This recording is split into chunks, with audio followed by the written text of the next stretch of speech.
Jeremiah 33:3 that says, "Call unto me, and I will answer you and show you great and mighty things that you know not." God is ready to answer if we will call unto Him. He will do extraordinary things. And it really doesn't matter what your nationality is, what your educational background is. God is just looking for people who will call on Him and seek His face. There were some missionaries who, over 100 years ago, went to a place in far eastern India, near the Burmese border. And they preached the gospel, and there were a group of people called Nagas who came to know Jesus Christ as Lord and Savior. And they were a small minority of the population.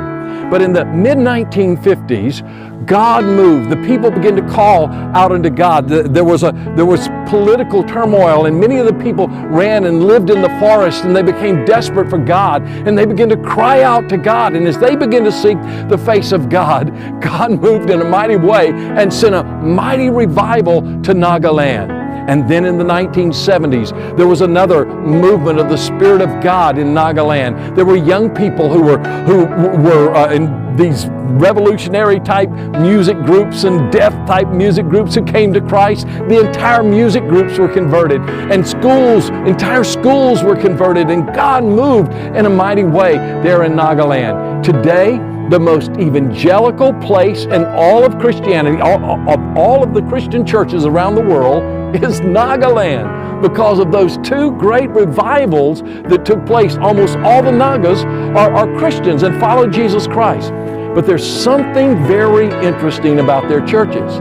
You see, they have a church building, but right next to the church building, they have a little room. And that room is set aside for prayer. And you will find people day and night praying and seeking the face of God. Prayer always precedes the great revivals. Prayer always plays a vital role in a great move of God's Spirit.